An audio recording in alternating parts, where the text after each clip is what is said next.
रोहन और साक्षी की मुलाकात ऑफिस में हुई थी। दोनों की बातें ज्यादा नहीं होती थीं, मगर नजरें अक्सर टकरा जाती थीं। साक्षी की शादी हो चुकी थी, लेकिन उसकी जिंदगी में वो उत्साह नहीं था जिसकी उसने उम्मीद की थी। रोहन अभी सिंगल था, मगर उसकी आंखों में एक अलग ही शरारत थी। एक दिन अचानक बारिश आ गई। दोनों लंच ब्रेक में कैफेटेरिया में अकेले रह गए। खिड़की से टपकती बूंदों को देखते हुए रोहन ने मजाक में कहा, कभी कभी छुप छुप के भीगने का मजा ही कुछ और होता है। साक्षी मुस्कुराई, मगर उसकी आंखों में कुछ और था।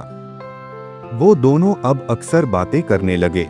ऑफिस की मीटिंग्स, कॉफी ब्रेक्स और व्हाट्सएप चैट्स, सब कुछ धीरे धीरे बढ़ने लगा। दोनों को एहसास था कि ये रिश्ता समाज की नजरों में गलत है, मगर दिल तो दिल है। एक दिन साक्षी ने पहली बार झूठ बोला। उसने घर पर कहा कि मीटिंग लेट हो गई, लेकिन असल में वो रोहन के साथ थी। उस दिन दोनों के बीच पहली बार हाथ थामा गया।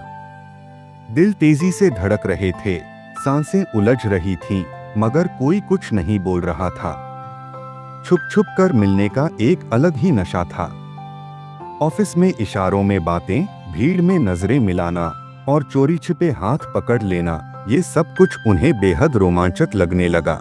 लेकिन जैसे जैसे ये सिलसिला आगे बढ़ा, वैसे वैसे खतरों का एहसास भी बढ़ने लगा। एक दिन किसी ने उन्हें साथ देख लिया। अफवाहें फैलने लगी। साक्षी के पति ने उस पर शक करना शुरू कर दिया और ऑफिस में लोग फुसफुसाने लगे। रोहन को एहसास हुआ कि अब यह खेल सिर्फ मजेदार नहीं रहा, बल्कि खतरनाक हो चुका है।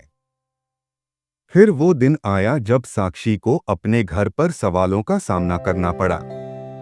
तुम्हारे ऑफिस का एक लड़का तुम्हारे बारे में अजीब बातें कर रहा था, क्या चल रहा है?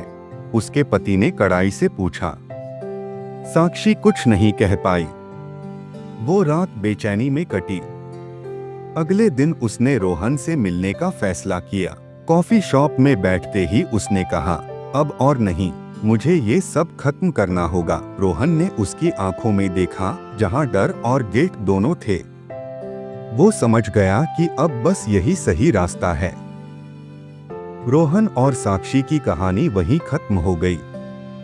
जो छुप छुप कर शुरू हुआ था, वो अब एक भारी बोझ बन चुका था।